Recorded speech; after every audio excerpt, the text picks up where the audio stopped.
It was so satisfying to have people who did not expect you to be interested in all of them, in their past, who they had been, and how that was connected. That was who they still were. Everyone was treating them like they'd always been an old person who didn't matter. Wow. Right? And I was interested in starting from the point of view of who have you been throughout your whole life, and that's continuous with who you are now. Yes. It's not who you were. That's part of you, too. You are not the person who used to be this or that. You are the person who has experience as a this or that. Okay. Yes, you follow? Yes. What? Yes, of course. And so by just that investment in the person opened up the patients in an individual way. I just found that so satisfying. Oh, right, and I think what I've come to learn now that I didn't understand then, why they are different than younger patients. And one of the ways in which they were different from younger patients was that they aren't invested in building career, looking for the new love. You know, they've already formed their partnerships, they've had a career. They're not so involved in being busy and with external activities. They no longer rely on external activities. And so they're actually more emotionally available because this is a time in life that's more internal than external. And that is one of the most satisfying aspects of working with the older patient. And it's a misconception that they're less treatable, less motivated. They're more motivated. They're living inside all the time. And it has to start with, to work with older patients, you must believe that psychic development is lifelong. You must have that belief. If you do not have that belief, you cannot do the work. One of the things I think is really important is that we have to develop a developmental model of aging that is not linear. If we think forwards and backwards, progress, regression, we are off track completely. And we don't progress in a line and go backwards. We work in different spheres of challenge within the psyche, and that it's more spherical than it is kind of linear front and back. So I think of it as a phase of development. Okay, and the phase cannot be defined by age. Idea of how I define late life, that's what I've chosen to call it, late life, and it scares people, but I actually do think we should think of this as end of life period. That it is a period that it's the end of life. And the reason I say that is I think it's a period that's defined by when external changes, including health, retirement status, capacities, losses, characterize and bring the inner world into awareness that the most important intrapsychic issues at that time are finite time, mortality, and end of life, that these are the challenges of that period when the inner life begins to have to work through those issues in a way with an intensity that it never has in previous stages. That's when I think of you as in this last developmental stage. But actually, it's this working through that allows you to live life to the very end and find love. Find the loving part of yourself is more released, I think. Just like anytime you work through your negative your transference, the love emerges as you work through the negative. This allows the positive in a genuine way to emerge, not in a fake kind of way. And what I find brings people is their regrets about the way they've treated their important objects in their life. And I think one of the things I would like to explore more, but I have already learned from my patients, at the end of life is filled with certainties and uncertainties. It's certain you will die at the end, but how will you die? When will you die? What will it be like? What comes after? There's much uncertainty, but one of the certainties is actually that you don't die with someone. You die alone. Yes. For me, you die alone with your inner objects. Yes. That's it. And so if your inner objects are persecutory out of a sense of your own sense of guilt and failure to repair the loving part of the relationship, then you're going to the end of your life in a very scary situation where you're alone with persecutory inner objects. So, this is my point. It's that it's about a realignment, a reworking, and maybe the final opportunity for reparation with your damaged, what you worry are damaged objects inside of you. And you bring them to health. You find love. Yes. You find the goodness even of the bad object, is how I put it. You find what little goodness of the bad object that you can just enables you to be free inside, which people have been distracted. They've been trying to solve this problem by being successful in their outer life. Having a great career, getting accolades. So but this is also the person who's vulnerable in late life because you're no longer getting accolades and achievements. And at the end of the day, you can't say, I did this and this and this and this. And I do think that many older patients are not so fearful of death. And they don't even have to be religious. They don't believe in an afterlife. But they often feel they've lived a long life, and they're ready to make room for they see the importance of the younger generation in terms of who shapes the world. They no longer feel they're shaping the world. They're not so fearful of death, but for the same reason we just discussed, they are very fearful of dying. So and they're very fearful of being dependent.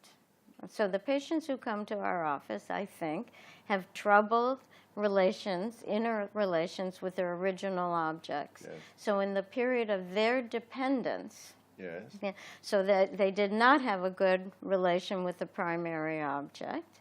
Therefore, when they see themselves becoming dependent, it terrifies them. They don't understand it, but they automatically anticipate that dependence means being dependent on a bad object.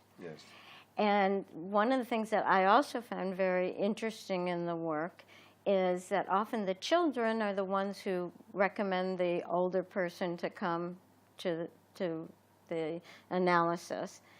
And the children are often very good and trying their best to really be good caregivers to their parent.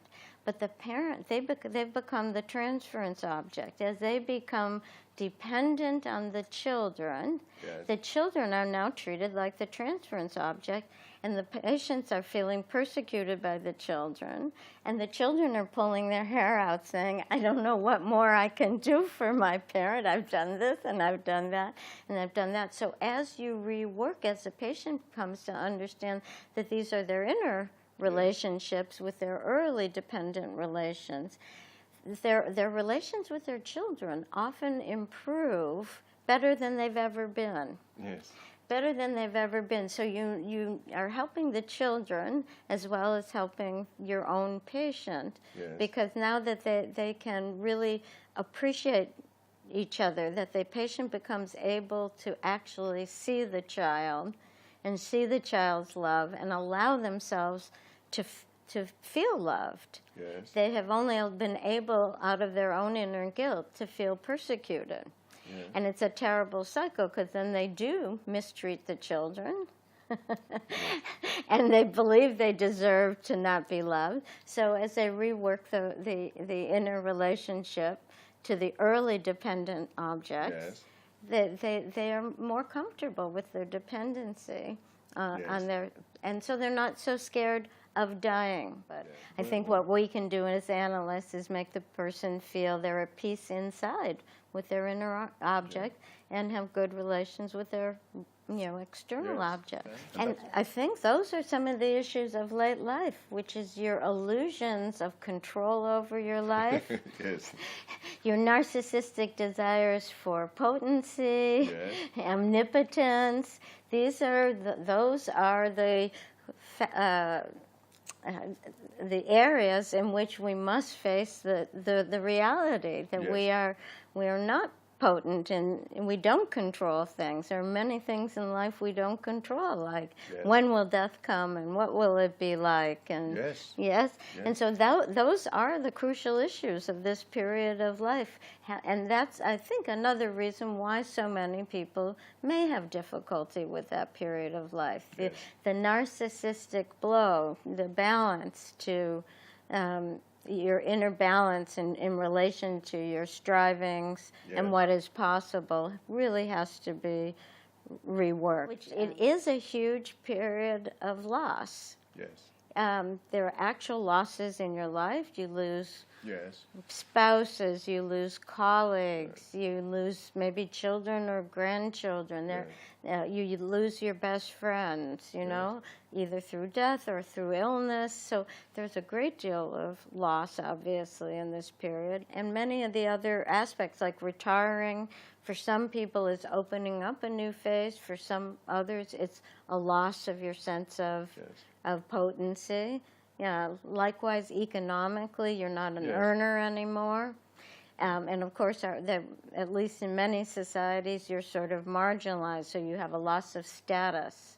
Yeah. You don't have the importance. So there are many losses, too. So Yes. if you've had some, difficulties But with mourning, this is a difficult period. Yes, of But course. I think we shouldn't try to talk about that period without acknowledging how powerful yes. the amount of loss is in Yes. that period of time. I think that frightens people, the idea of so much loss. Yes. And so about the body as an object, so what I've been thinking about is another way patients often present is that the external object that they're competitive with and feel demeaned by is their former body. So they come in and they just want to talk about how they aren't what they used to be. I used to be strong in this way. I used to be able to walk. I used to be able to sing. I used to be able to go on photographic expeditions. I was this. I was that. And what you see is that they're actually being persecuted and intimidated by their former self, which Yes. is now split off from their current self. Yes.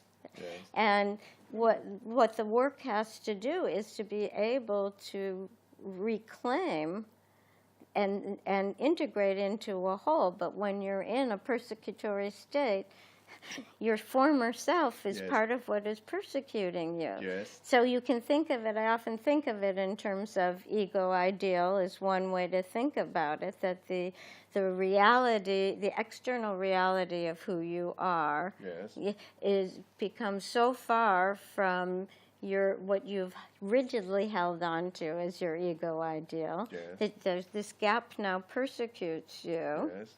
And that what we see in health is as you rework things intrapsychically, the person the gap narrows, the ego ideal becomes Yes. more appropriate to the current Yes. Flexible, situation. available. So instead of saying, I used to run 2 miles, you say, I'm the only 85-year-old who still walks a mile, so that Yes. you still respond to the externals, Yes. but intrapsychically you feel different about it.